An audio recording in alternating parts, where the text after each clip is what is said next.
السلام عليكم ورحمة الله وبركاته. أهلا وسهلا بكم في كل مكان مع تحيات صافي. دلوقتي هوريلكم طريقة تقطيع الكرنبة وسلقها بطريقة بسيطة وسهلة جدا، واللي هي مشكلة عند أي حد لا انت تعمليها في ثواني وفي دقايق. وهوريكوا تقطعيها، هتبقى كلها متقطعة عندك صف واحد من غير ما تقعدي تقطعي ورقة ورقة. زمان أهالينا كانوا بيقطعوا ورقة ورقة، لا احنا هنعملها كلها صف واحد، وهتقطعيها التقطيعة اللي انت عايزاها. قد مثلا انت عايزة الصباع صغير هتقطعيها صغير، عايزة الصباع كبير شوية تقطعيها. فدلوقتي هوريكم. دلوقتي ادي دي عندي كرنباية. لو هي الكرنباية فيها ورق اخضر سيبي ورق اخضر فيها، لان حتى لما بتحشي ساعات ورق اخضر بيبقى حلو. بس انا دي جايه لي كده. انا هي كده بس عشان متبهدله من فوق شويه عشان كنت جايباها من امبارح. فهقطع الورقتين دول عشان يطلعوا مستويين، وهنقطع الراس وهوريكي ازاي هنقطعها بطريقه سهله. بس هوضبها واوريها لك. بصوا قطعناها. بصوا قطعنا كده من هنا الاول، وبعدين قطعنا كده من هنا، وبعدين رحنا مقطعين. طبعا دي عشان كرنبايه كبيره طلعت هنا هو اللي في النص كبيره، فقطعت دي اتنين ودي اتنين، وجيت من الجنب دي رحت قطعاها، ومن الجنب دي رحت قطعاها، ومن هنا قطعتها، ومن هنا قطعتها.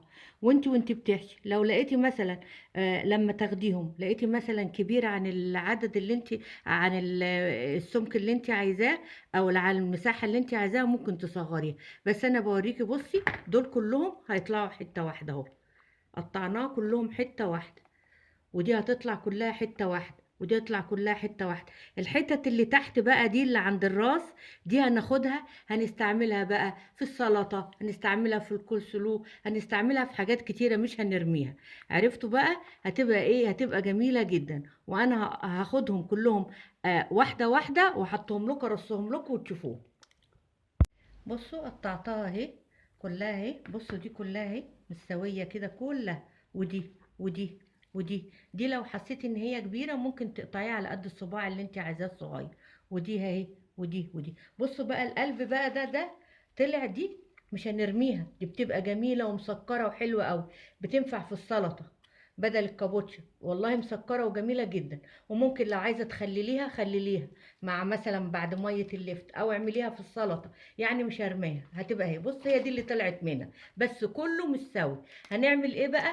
دي هنسخن شويه ميه، نخلي الميه تغلي، ونحط فيها بس شويه كمون صغيرين. ما تحطيش ملح، لان الملح بيخلي الكرنب ايه يتهري. ولو انت هتعملي الكرنبايه كلها خلاص مش هتسلقيها، بس هتروح حطاها مسقطاها في الميه السخنه وتطلعيها.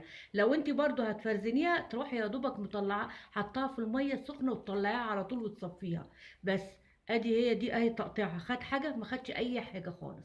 بس. وبعد كده هون بقى ممكن مثلا دي طلعت كبيره شويه عشان كانت في الجنب، ممكن انت تسويها اهي، تسويها كده هون وتخليها. ممكن انا اعملها ايه؟ اعملها اتنين، يعني ممكن دي تتعمل اتنين كده اهي.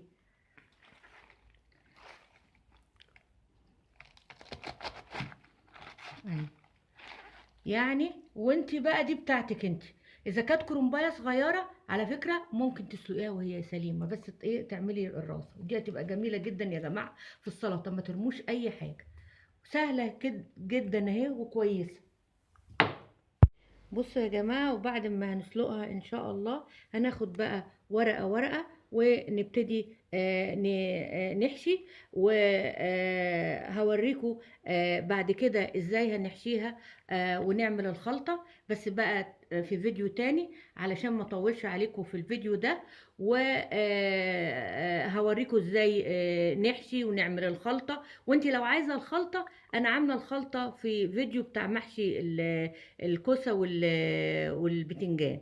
او انا هعمل الخلطه واوريكم ازاي ترصوا حله المحشي ازاي، وازاي تسووها وكده في فيديو تاني. فاللي عايز يتفرج على تقطيع الكرنب بس يتفرج، عايز يتفرج عليه كله يتفرج على الفيديو وانا بقطع الكرنب وبعدين وانا بحشيه وبسويه. وطبعا ايه ده للمبتدئين اللي هم مش بيعرفوا يقطعوا الكرنب ولا اي حاجة. طريقة هي سهلة وطريقة بسيطة. وما تنسونيش بقى باللايك والشير والسبسكرايب، والى اللقاء مع تحيات صافي.